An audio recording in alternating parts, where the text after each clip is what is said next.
My story is about the complexities of love, family expectations, and finding one's own happiness. At 24 years old, I faced a challenging decision that put my values to the test. I've been in love with my partner, Matteo, 26, for 5 years. Despite being jobless, his lack of employment never diminished my feelings for him. However, I come from a family that highly values wealth and social status. My mother has always prioritized financial security and societal standing, while my father tends to support her views. My younger sister, Mia, 27, embraced our family's lifestyle, enjoying the comforts and advantages it brought without having to work a day in her life. In contrast to my immediate family, there's my cousin Michael, 25, who is very successful and wealthy. Growing up together, Michael was always seen by my mother as an ideal match for me, especially given his financial success and property developer. Despite my mother's hints and pressures about marrying Michael since we were teenagers, I knew that wasn't the path for me. My heart belonged to Matteo, and I was determined to marry for love, not money.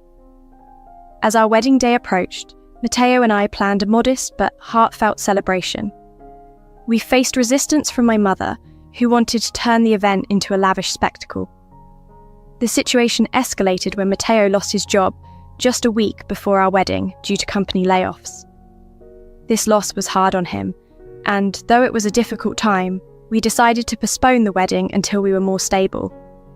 My family's reaction was far from supportive. My mother took Matteo's job loss as a sign that he wasn't suitable for me. She even suggested that I should marry Michael instead, arguing that it would secure my future and fulfill family expectations. I was appalled by her proposal and firmly refused, reaffirming my commitment to Matteo, regardless of our financial situation. Ultimately, my choice led to me being estranged from my family. However, a year later, while Michael faced legal issues and incarceration, Matteo and I found happiness in our simple life together.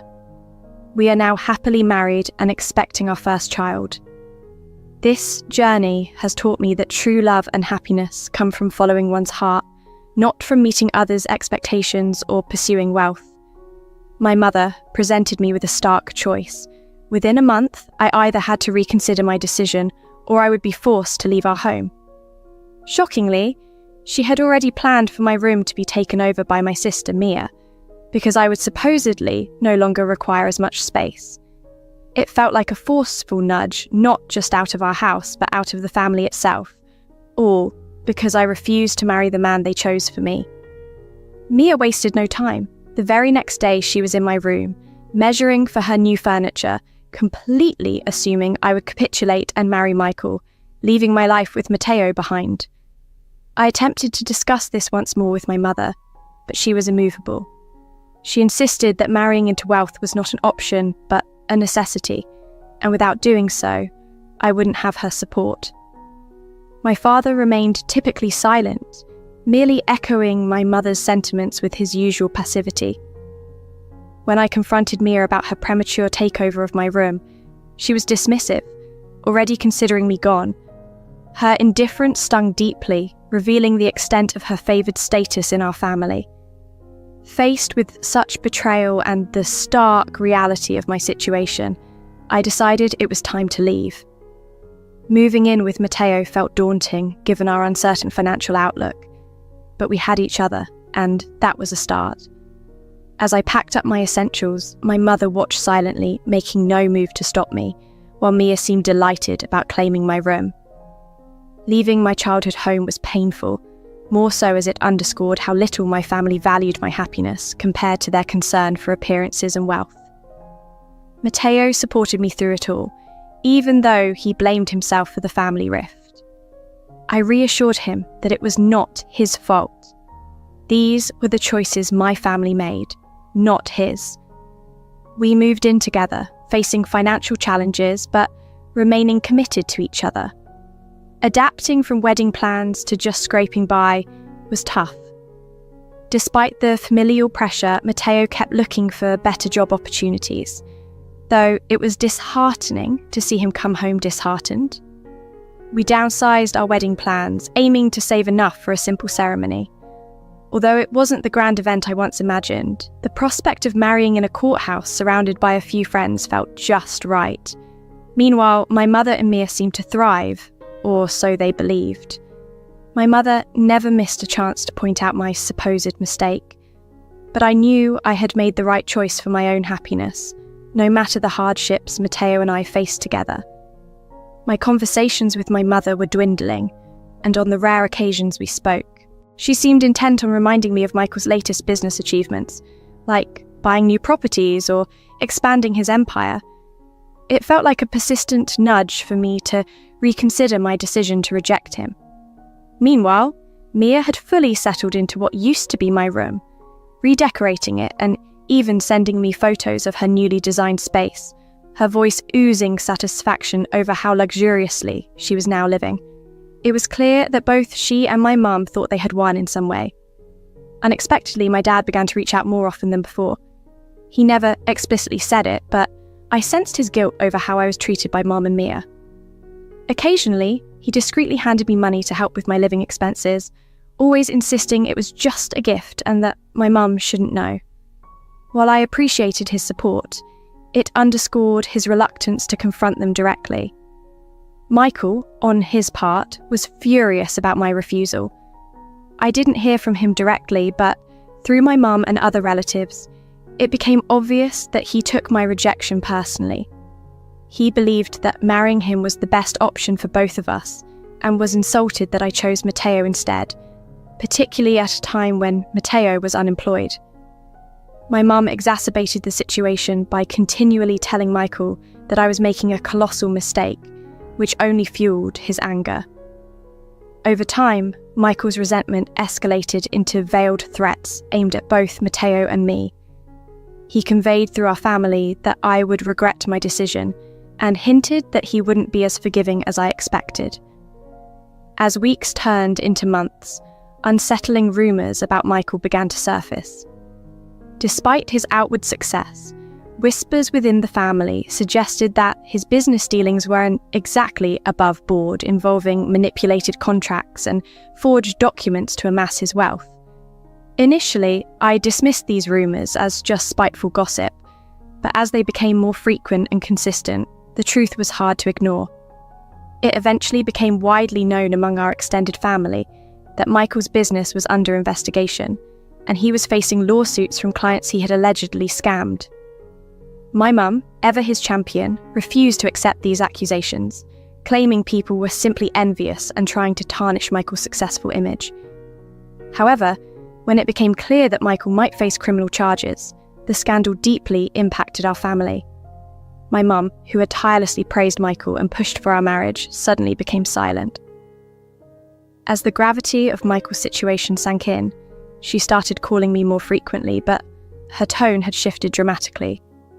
No longer was she boasting about what could have been if I had married Michael.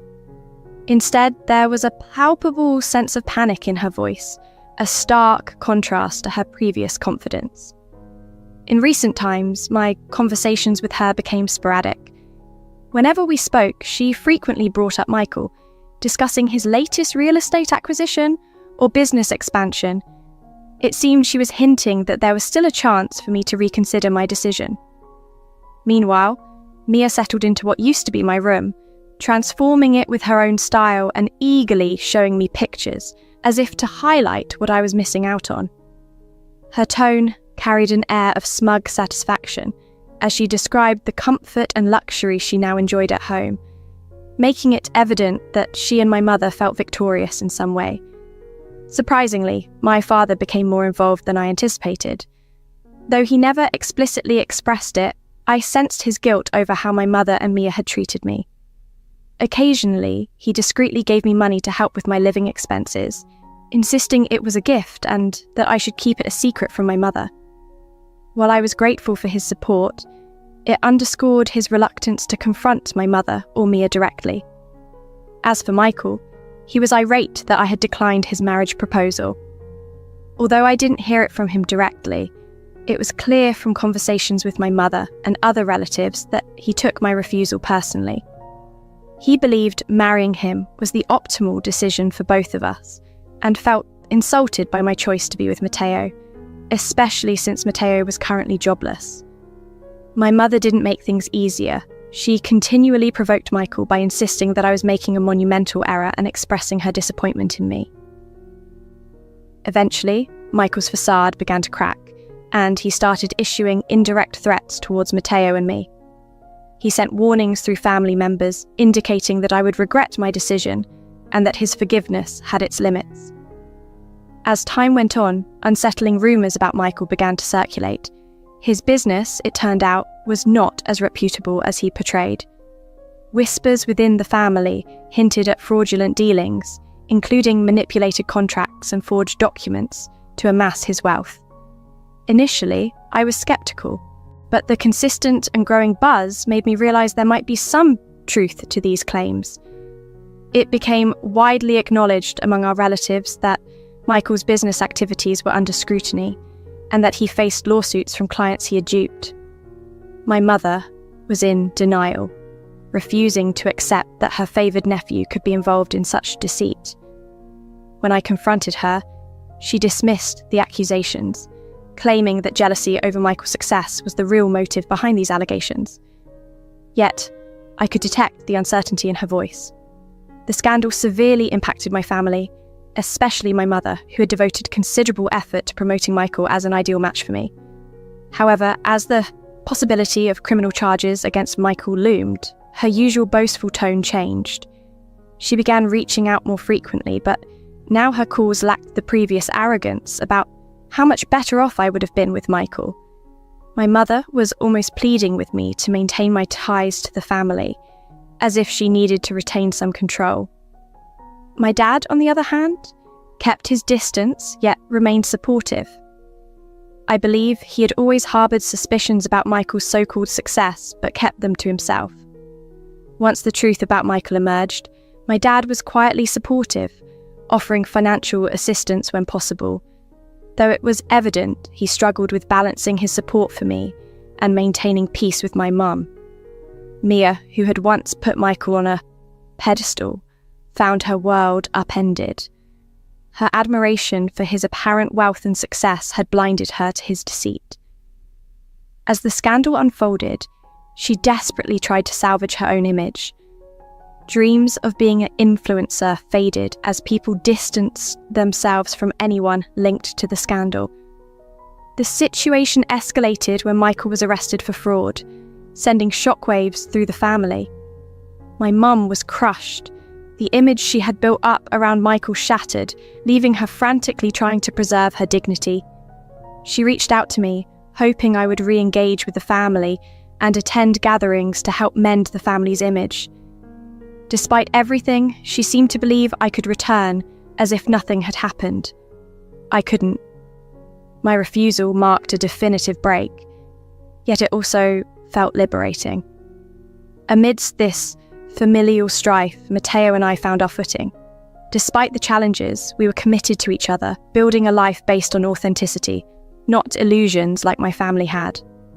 With this newfound clarity, we decided to proceed with our wedding, no longer waiting for the perfect moment.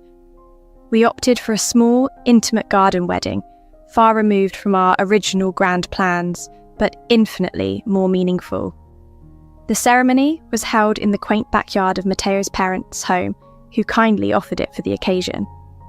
The guest list was concise, including close friends, a few of Matteo's supportive family members, and notably, my dad.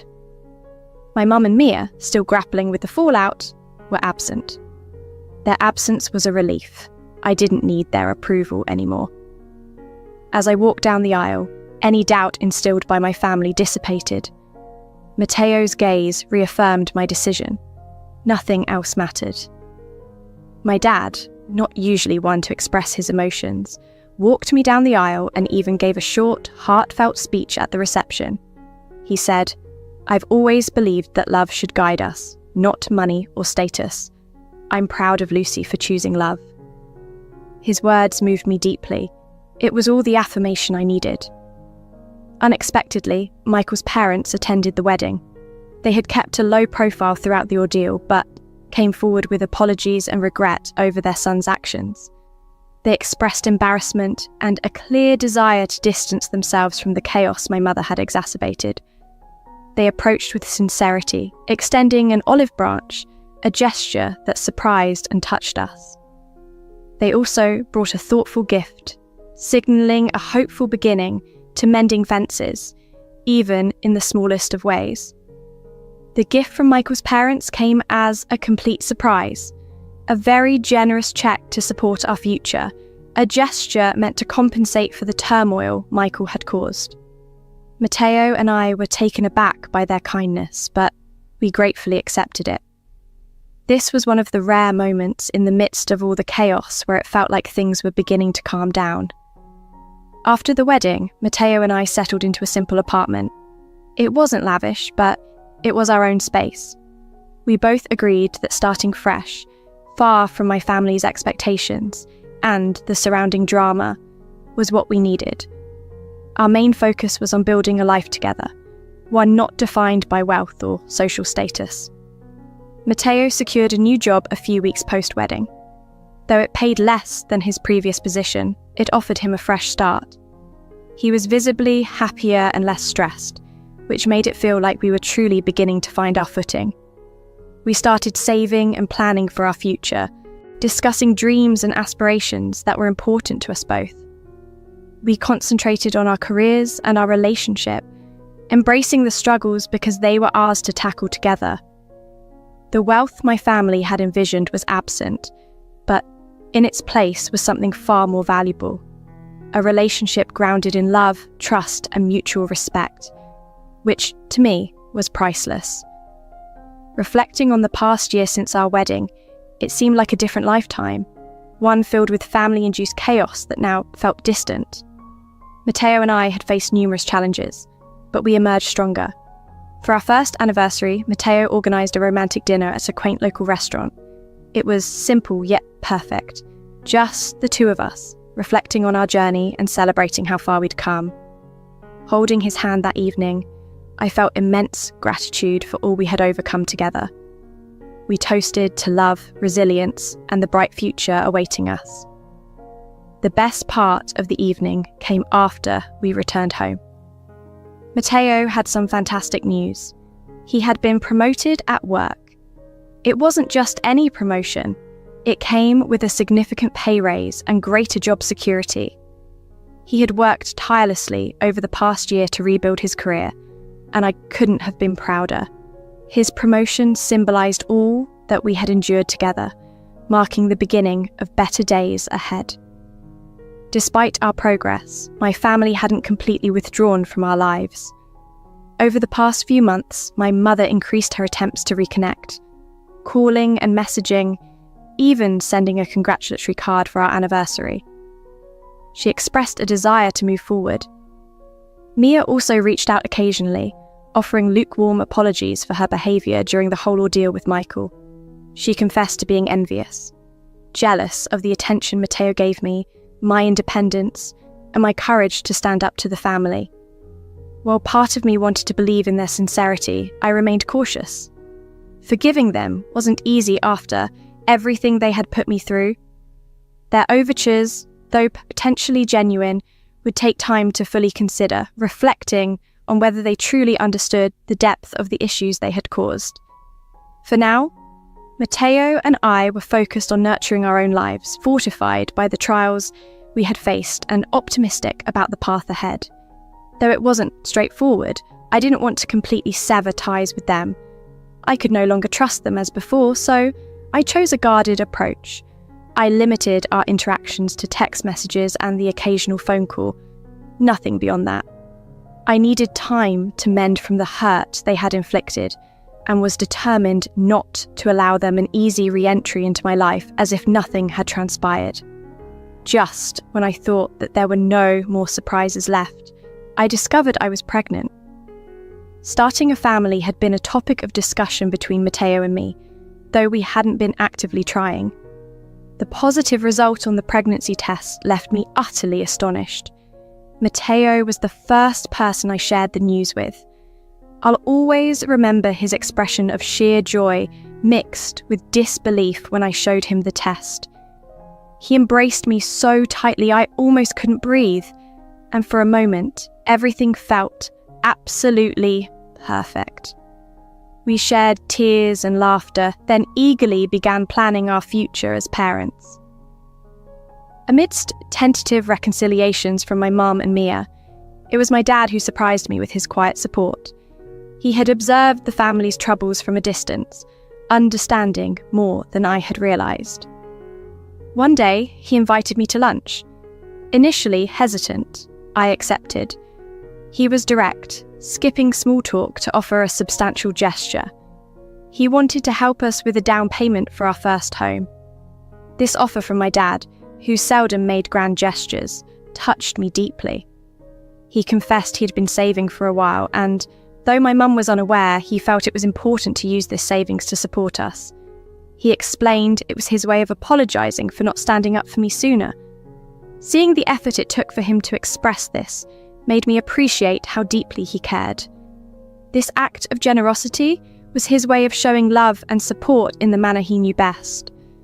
I accepted with profound gratitude, recognising this significant gesture as his expression of enduring love.